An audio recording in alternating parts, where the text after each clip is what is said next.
உதயநிதி ஸ்டாலின் அவர்கள் எம்எல்ஏ பதவியை திறந்துவிட்டு UPSC பிரிலிம்ஸை pass பண்ணட்டும். நான் அரசியலை விட்டே போயிடுறேன். அண்ணாமலை அரசியலை விட்டு போயிடுவோம். ஹலோ சி எனக்கு ஒரு இன்ஜினியர் ஞாபகம் வருது. உதயநிதி ஸ்டாலின் அவர்கள் எம்எல்ஏ பதவியை திறந்துவிட்டு யூபிஎஸ்சி பிரிலிம்ஸை பாஸ் பண்ணட்டும். நான் அரசியலை விட்டே போயிடுறேன். அண்ணாமலை அரசியலை விட்டு போயிடும். இந்த மாதிரி ஆர்என் ரவி ஆளுநரோட some issue was going on. அப்போ வந்து அவர் என்ன சொன்னார்னாக்கா, உதயநிதி ஸ்டாலின் வந்து யூபிஎஸ்சி ப்ரிலிம்ஸ் கூட பாஸ் பண்ண முடியாது, அவ்வளோ ஏன் ஒரு டிஎன்பிஎஸ்சி குரூப் 4 எக்ஸாம் கூட பாஸ் பண்ண முடியாது, அவருக்கு ஒன்றுமே தெரியாது. உதயநிதி வந்து ப்ரைவேட் கம்பெனிக்கு போனால் பியூனாக கூட சேர்த்துக்க மாட்டாங்க, அதுக்கு கூட லாய்க்கு இல்லை அப்படின்ற மாதிரி அண்ணாமலை வந்து ஒரு ப்ரெஸ் மீட்டில் பேசியிருந்தார். எனக்கு வந்து இப்போ அது ஞாபகத்துக்கு வந்தது.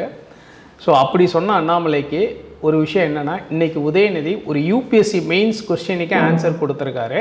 அது என்ன அப்படிங்கிறத டீட்டெயிலாக பார்ப்போம். ஸோ யூபிஎஸ்சி கிளியர் பண்ண முடியாது, யூபிஎஸ்சி ப்ரிலிம்ஸ் பாஸ் பண்ண முடியாது உதயநிதி அப்படின்னு அண்ணாமலை சொன்னார். ஆனால் இன்றைக்கி உதயநிதி வந்து ஒரு யூபிஎஸ்சி மெயின்ஸ் கொஸ்டினுக்கே ஆன்சர் கொடுத்துருக்காரு. ஸோ அது என்ன ஆன்சர், அது என்ன கொஸ்டின் அப்படிங்கிறத டீட்டெயிலாக நம்ம இங்கே இந்த வீடியோவில் பார்க்க போகிறோம். ஃபுல்லாக பாருங்கள். உங்களுக்கு வந்து யூபிஎஸ்சி பெர்ஸ்பெக்டிவில், அதுவும் மெயின்ஸ் பெர்ஸ்பெக்டிவில் டெஃபினட்டாக இந்த கண்டென்ட் வந்து பயங்கர ப்ரொடக்டிவாக அந்த இன்ஃபர்மேட்டிவாக இருக்கும். சரிங்களா, ஃபைன்.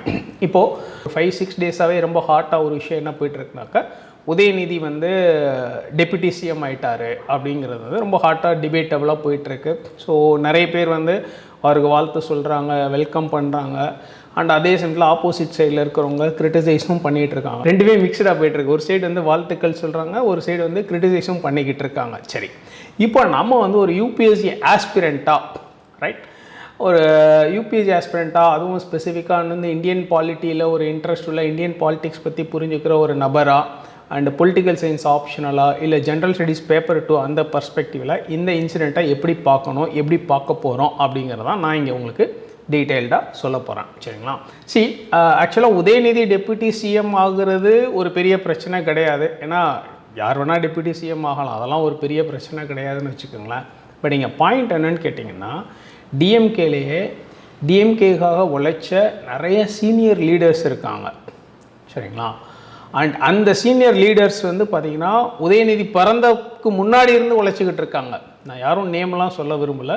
உதயநிதி பிறக்கிறதுக்கு முன்னாடி இருந்து டிஎம்கேல உழைச்சிட்டு இருக்காங்க. டிஎம்கேல நிறைய டைம் வின் பண்ணியிருக்காங்க, எம்எல்ஏவாக இருந்திருக்காங்க, மினிஸ்டராக இருந்திருக்காங்க.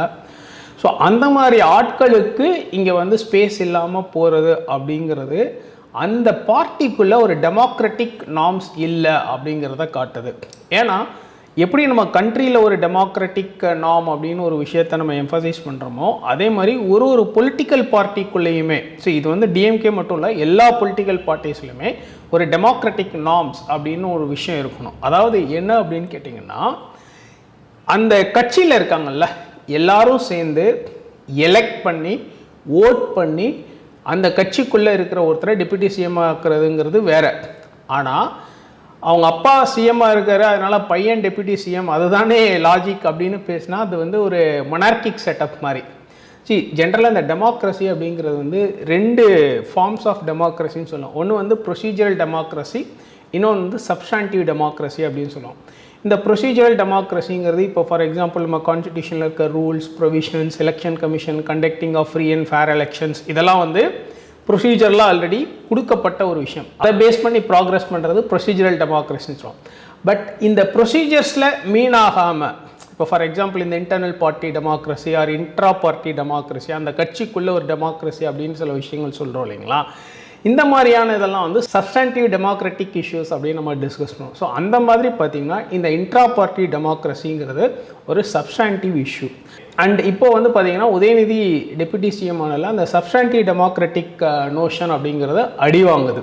சரி, இன்னொரு விஷயம் என்ன அப்படின்னு கேட்டிங்கன்னா, உதயநிதி டெப்யூட்டி சிஎம் ஆகிட்டாரு, அதெல்லாம் ஓகே. பட் ஜென்ரலாக எல்லா பொலிட்டிக்கல் பார்ட்டிஸுமே நான் சொல்கிறேன், விமன் எம்பவர்மெண்ட், விமன் ரிசர்வேஷன், இப்போ வந்து நரி சக்தி வந்தியம் விமன் ரிசர்வேஷன் பில் இன் பார்லிமெண்ட்டுன்னு சொல்லி ஒரு பாஸ் பண்ணியிருக்காங்க. அடுத்து பார்லிமெண்ட்டில் இவ்வளோ சீட்ஸ் வந்து விமனுக்கு ரிசர்வேஷன் கொடுக்கணும்னு சொல்லியிருக்காங்க. ஆல்ரெடி பிஆர்ஐஸில் விமனுக்கு ரிசர்வேஷன் கொடுத்துருக்கோம். இந்த நிறைய விமன் எம்பவர்மெண்ட் பற்றி பேசிகிட்டு இருக்கோம் இல்லைங்களா.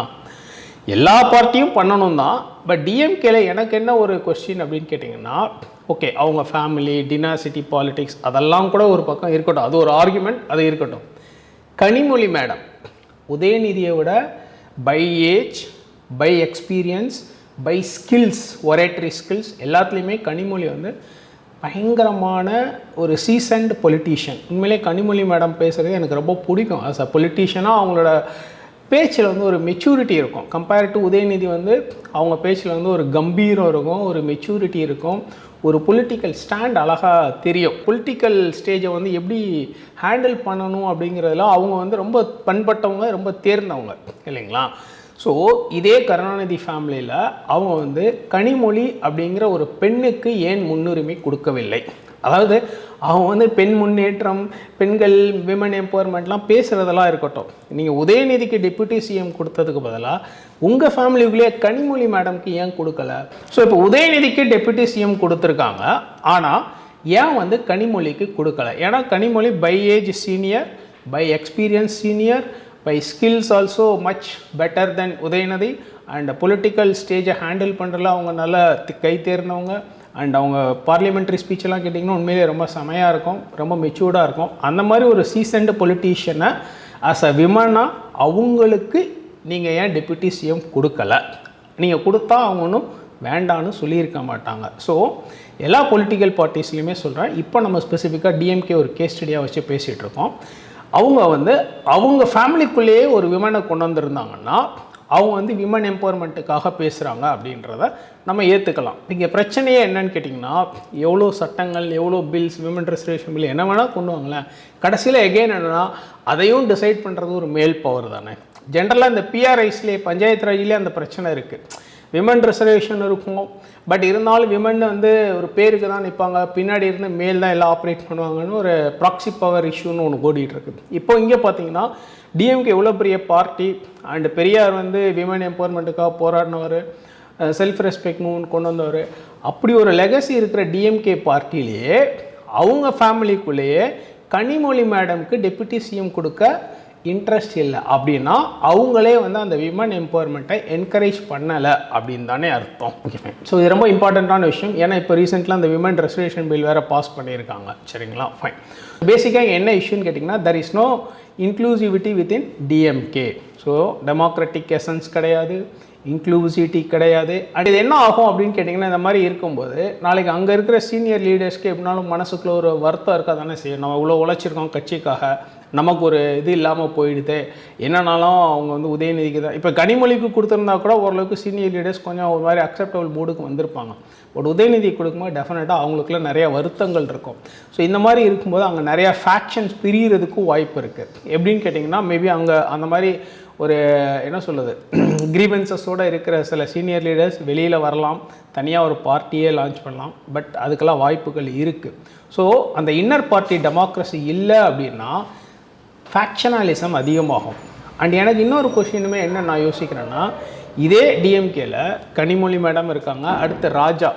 அவர் வந்து ரொம்ப பயங்கரமான ஒரு பொலிட்டீஷியன். எனக்கும் ராஜாவோட பேச்சுக்கள் ரொம்ப பிடிக்கும். ஒரு சில இடங்களில் ஒரு சிலர் இப்படி பேசியிருப்பாங்க, அப்படி பேசியிருப்பாங்க, அந்த கிரிட்டிசிசம்லாம் விட்டுருங்களேன். ராஜா வந்து அந்த 2G ஸ்பெக்ட்ரம் கேஸை அவருக்காக வாதாடி ஜெயிச்சவர். ஸோ அந்த மாதிரி ஸ்கில்டு பர்சன்ஸ் நிறைய பேர் இருக்காங்க. அண்ட் ராஜா வந்து தலித் கம்யூனிட்டி சேர்ந்தவர். அப்போது இவங்க வந்து டிஎம்கேல ஒரு தலித் கம்யூனிட்டியை சேர்ந்த ராஜாவுக்கு ஏன் டெப்யூட்டி சிஎம் கொடுத்துருக்கலாம்ல, கொடுக்கல இல்லைங்களா. ஸோ ஃபஸ்ட்டு எலெக்ஷன் நடத்தி அங்கே ஒரு டெமோக்ராட்டிக் மீனில் ஒரு டெப்யூட்டி சிஎம் கொண்டு வந்துடல. அதுக்கப்புறம் விமன் இன்க்ளூசிவிட்டிக்கு இம்பார்ட்டன்ஸ் கொடுக்கல, தலித் இன்க்ளூசிவிட்டிக்கு இம்பார்ட்டன்ஸ் கொடுக்கல, சீனியர் லீடர்ஸோட ஒர்க்குக்கு இம்பார்ட்டன்ஸ் கொடுக்கல. ஸோ இதெல்லாமே என்ன காட்டுது அப்படின்னு கேட்டிங்கனாக்கா, there is no intra-party democracy within DMK. There is no intra-party democracy within DMK. சரிங்களா. ஸோ இப்போ நான் வந்து ஒரு கேஸ் ஸ்டடியாக தமிழ்நாடு டிஎம்கேன்னு எடுத்து பேசுகிறேன். பட் இது எல்லா ஸ்டேட்லேயுமே, நிறைய ஸ்டேட்டில் நிறைய பொலிட்டிக்கல் பார்ட்டிஸில் இந்த பிரச்சனை இருக்குது, நாட் ஜஸ்ட் டிஎம்கே. சரிங்களா. பட் எல்லா பொலிட்டிக்கல் பார்ட்டிஸுமே அதை ரியலைஸ் பண்ணணும். என்ன அப்படின்னா, நீங்கள் விமன் ரிசர்வேஷன் பில்லு இன் பார்லிமெண்ட்டு இல்லை விமன் எம்பவர்மெண்ட்லாம் வாய்க்கிலேயே பேசுகிறதுலாம் இல்லை. உங்கள் கட்சியில் நீங்கள் விமனுக்கு நல்ல ஸ்பேஸ் கொடுக்கணும். அது வந்து டிஎம்கே அவங்க ஃபேமிலி மெம்பரில் இருக்க விமனுக்கே கொடுக்கலன்றது என்னால் வந்து டெஃபினட்டாக ஒத்துக்கவே முடியல. கனிமொழி மேடம் வந்து உண்மையிலே நல்ல ஒரு பொலிட்டீஷியன், டெஃபினட்டாக ஃபைன். இப்போ வந்து அண்ணாமலை வந்து உதயநிதினால் ஒரு யூபிஎஸ்சி பிலிம்ஸ் பாஸ் பண்ண முடியுமான்னு கேட்டார். ஆனால் யூபிஎஸ்சி மெயின்ஸுக்கே ஒரு ஆன்சர் கொடுத்துருக்காருன்னு சொன்னீங்களா? அது என்ன கொஸ்டின் அப்படின்னு கேட்டிங்கன்னா 2020 பொலிட்டிக்கல் சயின்ஸில் ஒரு கொஸ்டின் கேட்டாங்க. என்ன கொஸ்டின்னா, to what extent has the inadequate intra party democracy affected the functioning of Indian democracy? So இதுக்கு வந்து இப்போ நான் சொன்ன பாயிண்ட்ஸ் எல்லாம் தான் ஆன்சர். ஸோ உதயநிதியை ஒரு கேஸ் ஸ்டடியாக மைண்டில் வச்சாலே இந்த கொஷினுக்கு ஆன்சர் பண்ண முடியும். அண்ட் இந்த question not just for optional political சயின்ஸ்க்கு மட்டும் இல்லை, ஜென்ரல் ஸ்டடீஸ் பேப்பர் டூலையுமே இதே கொஷின் அப்படியே கேட்குறதுக்கு பயங்கரமான ஒரு ஸ்கோப் உள்ள ஒரு ஏரியா. ஸோ இன்ட்ரா பார்ட்டி டெமோக்ரஸிங்கிறது ரொம்ப ரொம்ப இம்பார்ட்டன்ட். அந்த இன்ட்ரா பார்ட்டி டெமோக்ரஸின்றதுக்கு ஆஸ் ஆஃப் நோ என்னென்னு கேட்டிங்கன்னா எந்த ஸ்டாச்சுட்டரி பேக்கிங்கும் கிடையாது. ஐ மீன் லீகல் ப்ரொவிஷன்ஸ் எதுவும் கிடையாது. அது மாதிரி ஒரு பார்ட்டிக்குள்ளேயும் நீங்கள் இன்ட்ரா பார்ட்டி டெமோக்ரஸி கொண்டு வரணுன்ட்டு. பட் அது வந்து அந்தந்த பார்ட்டிக்கு ஒரு டெமோக்ராட்டிக் வேல்யூஸ் அப்படின்னு அவங்க வச்சு அதன்படி செயல்படணும் அப்படிங்கிறது தான். ஸோ இங்கே தான் வந்து உண்மையிலே ஒரு நல்ல சீசன்டு பொலிட்டீஷியன், ஒரு நல்ல என்ன சொல்ற டெமோக்ராட்டிக் எசன்ஸ் உள்ள ஒரு பார்ட்டினா சட்டம் சொன்னாலும் சொல்லாட்டியும் அவங்களே அந்த டெமோக்ரஸியை உள்ளே கொண்டு வரணும். பட் அது கொண்டு வர்றதுங்கிறது அந்த பொலிட்டிக்கல் பார்ட்டி கையில் தான் இருக்குது. அண்ட் இங்கே இன்னொரு தியரிட்டிக்கல் கான்டெக்ட் என்ன அப்படின்னு கேட்டிங்கன்னா, வெபர் வந்து இந்த தியரி ஆஃப் ஸ்ட்ராட்டிஃபிகேஷன் சொல்லும்போது கிளாஸ், ஸ்டேட்டஸ், பார்ட்டி, ப்ரெஸ்டீஜ் அப்படின்ற அந்த வெபர்ஸ் தியரி ஆஃப் கிளாஸில் சொல்லியிருப்பார். ஸ்டேட்டஸ், பார்ட்டி, ப்ரெஸ்டீஜ்னு சொல்லியிருப்பார். அதில் பொலிட்டிக்கல் பவர் பற்றி பேசியிருப்பார். அப்போ அவர் ஒரு டேர்ம் யூஸ் பண்ணுவார், லைஃப் சான்சஸ். அதாவது ஒருத்தரோட மார்க்கெட் சிச்சுவேஷன்றதை அந்த லைஃப் சான்சஸ் பொறுத்து அப்படின்றாங்க. இப்போ இங்கே என்னென்னா உதயநிதியோட லைஃப் சான்ஸ், அதாவது இது மாதிரி கருணாநிதிக்கு பேரனா, அதுவும் கருணாநிதிக்கு பேரனாக இருந்து அதிலும் ஸ்டாலினோட பையனாக பிறக்கிறதுங்கிறது அவரோட லைஃப் சான்ஸ் இல்லையா? ஏன்னா கருணாநிதிக்கு மற்ற பிள்ளைங்கள்லாம் இருக்காங்க, இன்னும் பசங்க முத்து அவங்கெல்லாம் இருக்காங்க. பட் அவங்க பசங்கள்லாம் பெருசாக பாலிட்டிக்ஸில் ப்ரொஜெக்ட் ஆகலை. பட் அவர் ஸ்டாலினோட பையனாக பிறந்ததுங்கிறது உதயநிதியோட லைஃப் சான்ஸ். ஸோ அந்த ஒருத்தரோட கிளாஸ் ஸ்டேட்டஸ், கிளாஸ் அப்படிங்கிறது ஒரு ட்ரைபார்டைட் கிளாசிஃபிகேஷன் வெபர் சொல்லுவார். ஸோ அந்த இடத்துக்குமே இந்த எக்ஸாம்பிளை வச்சு நம்ம நிறையவே டிஸ்கஸ் பண்ண முடியும். ஸோ இந்த மாதிரி இன்சிடென்ட்ஸை வந்து சும்மா ஒரு பாசிங் க்ளவுட் மாதிரி விட்டுறக்கூடாது. நம்ம வந்து ஒரு தியரிட்டிக்கலாகவும் அப்ளிகேட்டிவாகவும் யூபிஎஸ்சி பர்ஸ்பெக்டிவில் both from GS as well as சோஷியாலஜிக்குமே இந்த வெபர்ஸ் தியரி ஆஃப் கிளாஸுங்கிறது ரொம்ப important. And also political science. So இந்த பர்டிகுலர் இன்சிடெண்ட் ஆப்ஷனலுக்கு தேவைப்படும், ஜிஎஸ்க்கு தேவைப்படும், ஐ மீன் ஆப்ஷனலில் பொலிட்டிக்கல் சயின்ஸ்க்கு தேவைப்படும், சோஷியாலஜிக்கு தேவைப்படும், ஜிஎஸ்க்கு தேவைப்படும். And in fact you can expect the same kind of topic for SA also. Intra party democracy in India அப்படிங்கிறத நீங்கள் எஸ்ஏ டாப்பிக்காக கூட எக்ஸ்பெக்ட் பண்ணலாம். சரிங்களா? ஸோ இந்த மாதிரி இன்சிடென்ட்ஸை நம்ம வந்து புரிஞ்சுக்கணும், அதுலேருந்து பாயிண்ட்ஸ் ஜென்ரேட் பண்ண கற்றுக்கணும், அப்ரிஷியேட் பண்ண தெரிஞ்சுக்கணும். சரிங்களா? கன்க்ளூசிவாக என்ன சொல்கிறேன் அப்படின்னு கேட்டிங்கன்னா, இந்த இன்ட்ரா பார்ட்டி டெமோக்ரஸிங்கிறது ரொம்ப எசென்ஷியலான ஒரு டெமோக்ராட்டிக் ஸ்பிரிட். நம்ம பிரியாம்பிள்லே என்ன சொல்லியிருக்கோம்னா, we the people of India, அதாவது ஒரு பாப்புலர் சாவரனிட்டி அப்படின்னு சொல்லியிருக்கோம். அந்த மாதிரி மக்களுக்கு வந்து இந்த பொலிட்டிக்கல் பார்ட்டிஸ் மேலே ஒரு ட்ரஸ்ட் அண்ட் ஃபெய்த் எப்போவுமே இருக்கணும். ஆனால் அந்த ட்ரஸ்ட் டெஃபிசிட் வர்ற மாதிரி இந்த மாதிரியான விஷயங்கள் நடக்கக்கூடாது. அப்படின்னா எல்லா பொலிட்டிக்கல் பார்ட்டிஸும், நாட் ஜஸ்ட் டிஎம்கே, என்ன 3 விஷயம் மெயினாக கோராக வச்சுக்கணுன்னா, சப்ஸ்டான்டிவ் டெமோக்ராட்டிக் நார்ம்ஸ் அப்படிங்கிறத அவங்க ஃபாலோ பண்ணணும், அந்த பிலீஃப் சிஸ்டத்தை க்ரியேட் பண்ணணும். செகண்ட் திங் என்னென்னா, பார்ட்டிக்குள்ளே inclusivity in terms of Dalit, in terms of women, in various other dimensions. Party politics, அந்த பார்ட்டிக்குள்ளேயே நிறைய இன்க்ளூசிவிட்டி மெஷர்ஸ் எடுக்கணும்.